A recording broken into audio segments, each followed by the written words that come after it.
scared because, I have my son. Janet Solorio is one of about 50 residents being evacuated from her home because of a growing crack on Rattlesnake Ridge. We don't have enough money to move on, and also it's not cheaper on other houses. So it's difficult and more in this time. We're not working. Although she fears the land will come down while she's sleeping, she says the emergency shelter they opened for residents last week hasn't been the best option for them. We don't want to stay there because, to leave our stuff, and also because we never leave those. Solorio isn't the only one. Around 15 homes are being threatened as the massive land continues to spread around a foot to 1.4 feet per week. At its deepest point, the crack goes down about 250 feet, with the possibility of sliding onto homes and the nearby highway. Authorities say they have sinkholes open up in a Marion County neighborhood, the largest about 35 feet deep and 18 feet across, reaching far beneath one home. News 6's Nadine Yanis joins us now live from the Villages. And Nadine, we are talking about some homes possibly in danger out there. There are, Julian, it's not looking good, but what is looking pretty good are these guys just behind me. What they're doing is surveying underground to figure out what the problem is, and they need to figure out how so they can fix it before this house gets any worse. Neighbors and homeowners here in the Villages watching and waiting, hoping that it doesn't all come caving in. It's a crack compromising the structure of this home, looking like at any moment it could all come crumbling down. Neighbors in the Villages coming by to get a good look, while crews try to stop the 3 sinkholes from expanding. Neighbors Frank Federico and Diana Vanderweide keep coming by to keep an eye out for their neighbor, who they say lives here by herself and woke up to the noises of her home falling apart. I heard the woman was inside, and somebody had to help take her out because you heard all kinds of noises in the morning or whatever. I guess when a sinkhole was going on. You just wonder what you would do if it happened to you, It's scary. Now it's a watch and wait game as crews in the Villages drain the man-made lake behind the houses at the golf course. The utilities here in the neighborhood have been shut off, and today we saw water crews keeping an eye on the water mains, hoping the sinkhole doesn't snap any of them anytime soon. Your reaction to all of this? Scary. It is scary. Things out she's out of the house. And so the good news is that the woman who lives here by herself, she was able to get out safely. No one was hurt. Obviously, her house is condemned. There's a red sign on that door. There's also a red sign on the house next door condemned, and 2 other houses that were evacuated. We're going to hear from one of those homeowners what she thinks about all of this as she watches this unfold and her house be threatened at my story tonight at 5 o'clock. Ladies, back to you. Look in the ground. All right, reveals cracks in the walls that weren't there just hours before. And what fire inspectors found inside is even more alarming. Tonight, the home that's on East Dorchester Drive is too dangerous to live in, and the neighbors are worried about their homes too. Fox 13's Dan Maddox is there tonight. All right, Dan, do we know yet? Is there a sinkhole in that neighborhood? Well, the fire chief tells me that it appears that it has not spread to any other property other than the one behind me, but they're still telling everybody in this neighborhood to pack your bags just in case and be ready to get out.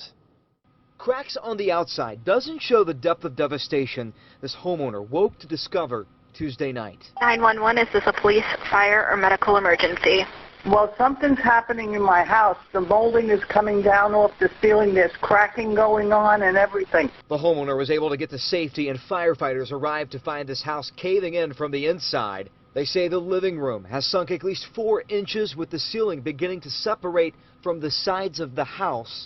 There's cracks in the floor and in the walls. I got to get outside. The homeowner is staying with some friends, and her neighbors tell me she just lost her husband last month, and now this. My heart goes out to her, really.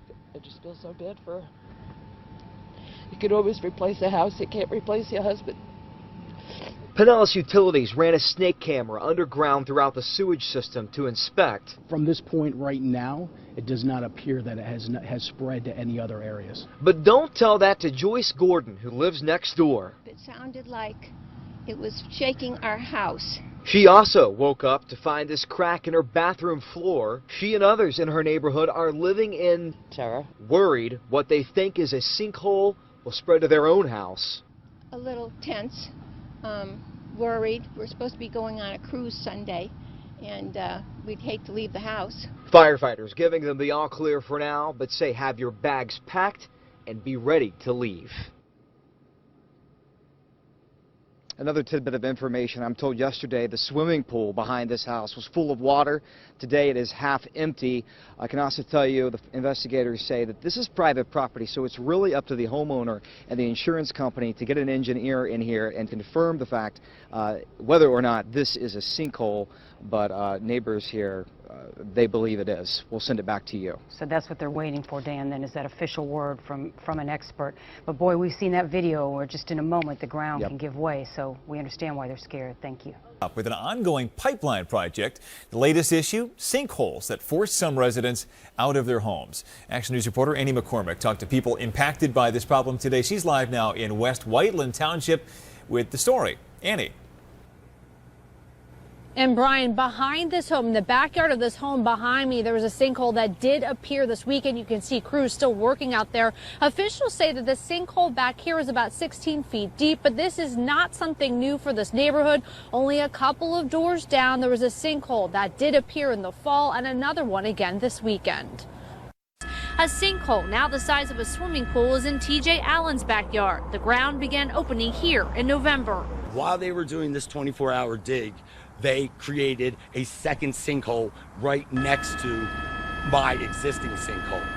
We didn't know it till the next day. It also created a sinkhole up here. A Sunoco spokesperson said that on Saturday they took immediate action and released this statement today, saying in part, "We injected an approved liquid concrete mix, or sometimes referred to as flowable fill, into holes that were created by soil movement. This action has been completed and all areas have been secured." The pipeline project under construction will carry ethane, butane, and propane through Pennsylvania, ending in Marcus Hook. One of the pipelines here is currently active. Residents are scared and they are questioning if filling the hole with concrete was the right call. Allen said there was a lack of transparency. This is serious. People can get hurt. State Senator Andrew Dinniman says there is no coordination of state agencies, making the entire process frustrating. He arrived today at the scene after multiple calls from concerned constituents. And I'm sure the citizens and myself would ask the PUC for an emergency order to stop until further evaluation both the original pipeline and the construction of the new pipeline. And still at this hour, federal, state, and local officials remain out here. It could take several days for them to figure out exactly what happened.